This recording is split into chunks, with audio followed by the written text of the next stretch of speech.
क्या आप जानते हैं एक ऐसे भारतीय साधु के बारे में जिन्हें स्वयं जीसस क्राइस्ट ने दर्शन दिया था? ये बात उन लोगों के लिए शॉकिंग हो सकती है तो शायद जीसस क्राइस्ट को विदेशी भगवान मानते हैं कि वे भारत में आकर दर्शन कैसे दे सकते हैं। ऐसे लोगों को यह समझना होगा कि ईश्वर के लिए सभी जनमानस एक समान है। देश विदेश की सीमाएं ईश्वर के असीम प्रेम को नहीं रोक सकती। जी हाँ, हम आज बात कर रहे हैं एक भारतीय साधु की जिनका नाम साधु सुंदर सिंह था। यह एक सिख साधु थे जिनका जन्म 1889 में पटियाला पंजाब में हुआ था। उनका परिवार कट्टरवादी सिख धर्म का पालन करने वाला था। साधु सुंदर सिंह के माता पिता उनको दुनिया की सभी खुशियां देना चाहते थे और आत्मिक ज्ञान के लिए उनको उनकी माताजी तपस्वी साधुओं के पास ले जाती थीं और उनकी संगत में रहने देती थी। जब साधु सुंदर सिंह थोड़े बड़े हुए तब उनके माता पिता ने उन्हें इंग्लिश सीखने के लिए इविंग क्रिश्चियन हाई स्कूल में एडमिशन करा दिया।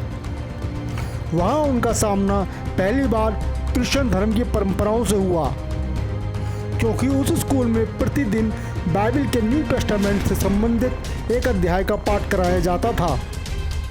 क्योंकि सुंदर सिंह बचपन से ही कट्टरवादी थे, उन्होंने उस पाठ में सम्मिलित होने से इनकार कर दिया।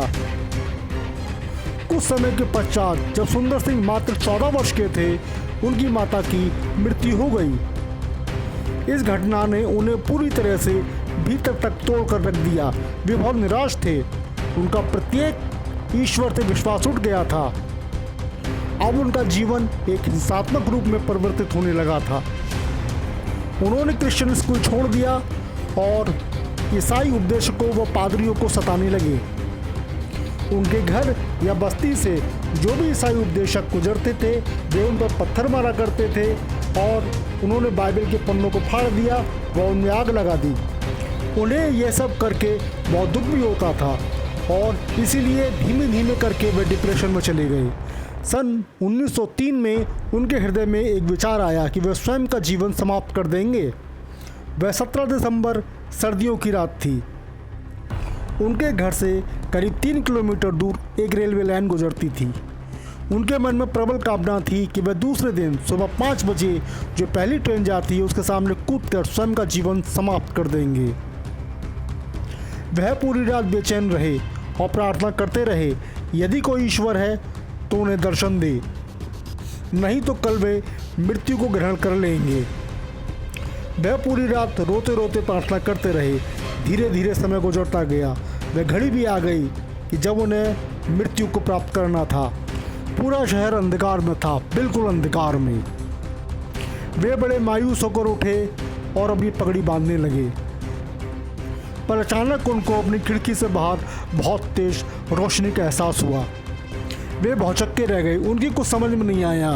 उन्होंने बाहर आकर देखा तो पूरा शहर अंधकार में था, अंधेरा ही अंधेरा था। जब एक बार फिर वे कमरे के भीतर आए तो पूरा कमरा दिव्य प्रकाश से भर गया। सुंदर सिंह घबरा गए।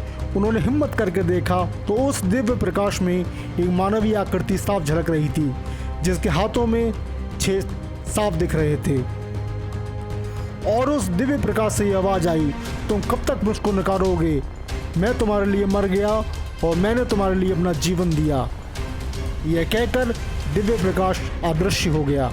सुंदर सिंह अपनी सुध बुध खो बैठे थे, क्योंकि उन्होंने ईश्वर का दर्शन पा लिया था। वे समझ गए थे यह कोई और नहीं बल्कि जीसस क्राइस्ट थे, क्योंकि उन्होंने उनके बारे में स्कूल में सुना था। पर सुंदर सिंह को आशा थी कि उनके पास पारंपरिक ग्रह देवता दर्शन देंगे, पर यहाँ उनके साथ उनकी सोच की उलट हो गया। वे घुटनों के बल गिर गए।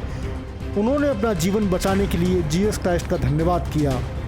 उन्हें अपने हृदय में असीम शांति महसूस होने लगी।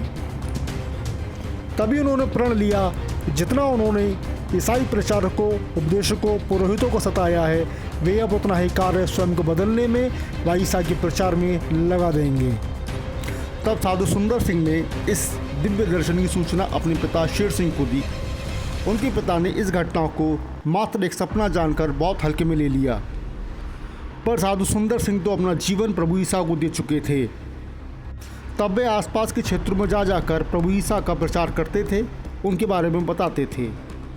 तब उनके परिवार ने उन्हें बहुत समझाया, पर साधु सुंदर सिंह ने प्रभु ईसा के प्रचार का कार्य जारी रखा। तब उनके परिवार ने एक अंतिम उपाय किया, साधु सुंदर सिंह को जान से मारने का, और उन्हें जहर दिया। परंतु उनके पड़ोसियों की सूझबूझ और क्रिश्चियन हॉस्पिटल की वजह से वो बच गए। तब उन्होंने अपने 16वें जन्मदिवस पर शिमला के पेरिश चर्च में बपतिस्मा लिया। बपतिस्मा वह प्रक्रिया है जो ईसाई धर्म अपनाने के लिए करी जाती है। फिर यह सबाथू टाउन में, जो सोलन डिस्ट्रिक्ट हिमाचल प्रदेश में है, माँ कुष्ठ रोगी होम में 2 साल तक कुष्ठ रोगियों की सेवा करते रहे, क्योंकि उनका मानना था कि ईसा के मार्ग पर वह शुद्ध भारतीय देसी अंदाज में ही चलेंगे। इसलिए उन्होंने एक साधु का वेश धारण कर लिया। वे भगवा, पगड़ी व वस्त्र पहनते थे। वे पढ़े लिखे थे, पर उन्होंने जीवन यापन के लिए दूसरों के दान पर जीना स्वीकार कर लिया। उन्होंने अपनी धन संपत्ति त्याग दी व अब उनके पास संपत्ति के रूप में मात्र उनके कपड़े व एक बाइबल थी। तब उन्होंने कहा, अपने प्रभु के पद चिन्हों पर चलने योग्य नहीं हूँ। उनकी तरह मुझे भी ना तो घर चाहिए ना संपत्ति। उनकी तरह मैं भी सड़कों पर चलूँगा और लोगों के दुखों को बांटूंगा। उन लोगों के साथ खाऊंगा जो मुझे आश्रय देंगे, और सभी लोगों को ईश्वर के प्रेम के बारे में बताऊंगा। साधु सुंदर सिंह ने बहुत यात्राएं करी। 1918 से 1919 के बीच में वे मलेशिया, जापान, चीन गए। 1920 से 1922 के बीच में वे पश्चिमी यूरोप, ऑस्ट्रेलिया, इसराइल भी गए।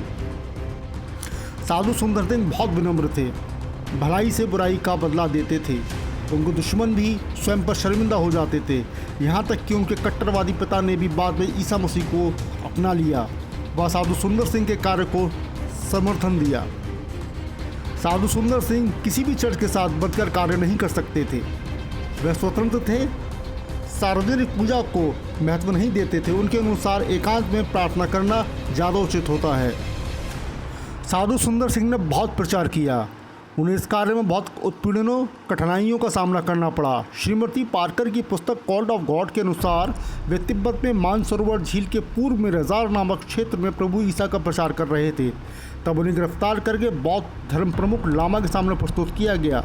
लामा ने उन्हें मृत्युदंड देते हुए एक कुएं में फेंकवा दिया। उस कुएं में पहले से ही मानवों की लाशें थीं। उनकी भयानक दुर्गंध थी। वह कुएं के द्वार को भी लोहे के दरवाजों से बंद करके ताला लगा दिया गया।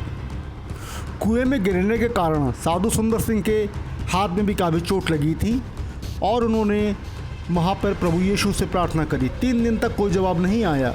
जब साधु बिना भोजन व दुर्गंध के कारण कमज़ोर होने लगे व मृत्यु के कगार पर पहुँचने लगे, तब उन्हें अचानक महसूस हुआ कि कोई कुएं के द्वार को खोल रहा है। जब कुएं का द्वार खुला तो रोशनी उस अंधेरे कुएं में आई, और एक रस्सी भी।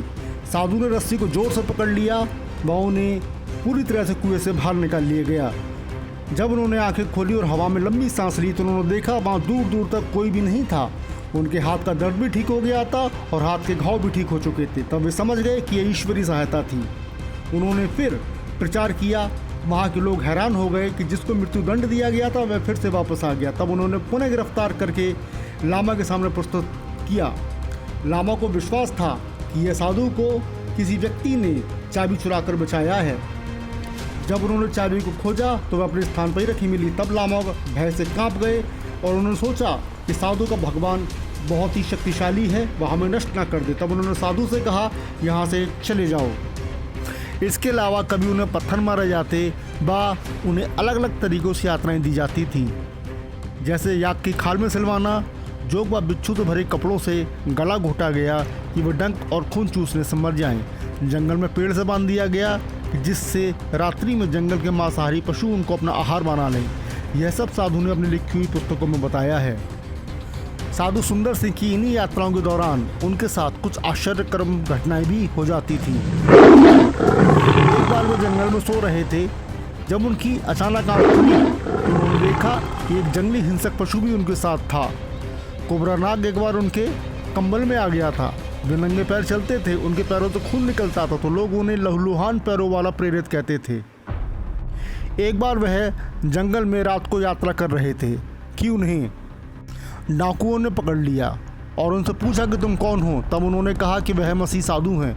उन्होंने डाकू के सरदार के सामने बाइबल के न्यू टेस्टामेंट से धनवान व लाजर पर अध्याय पढ़ा। यह आपको बाइबल में लूका की पुस्तक उसके 16वें अध्याय से 19वीं आयत से 29वीं आयत में मिलेगा। तब डाकू का सरदार उन्हें गुफा में ले गया। वह मानव कंकालों से पटी पड़ी थी। उसने कहा, इन सब लोगों को उसने मारा है। और उसने पूछा, क्या तुम्हारा प्रभु यीशु मुझे क्षमा करेगा? तब साधु सुंदर सिंह ने कहा, यह सब छोड़ दो, नेक काम करो और पश्चाताप करो।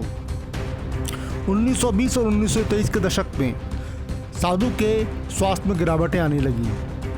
तब उन्होंने यात्राएं करना छोड़ दिया और अपने साथ हुए अनुभवों को, अपने साथ हुए एक्सपीरियंस को उन्होंने किताबों के जरिए आम जनता के सामने लाने का प्रयास किया।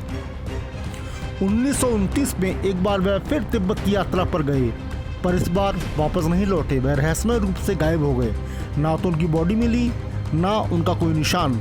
और सन 1933 में भारत सरकार ने उनको मृत घोषित कर दिया।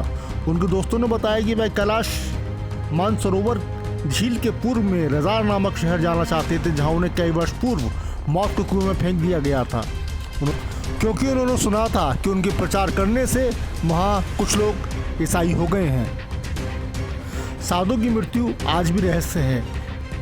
अगर आप लोगों को परमेश्वर के दास साधु सुंदर सिंह की कथा अच्छी लगी हो तो इस वीडियो को लाइक करिए, चैनल को सब्सक्राइब करिए, क्योंकि क्रिश्चियन सेरा ऐसे ही वीडियो लाता रहता है।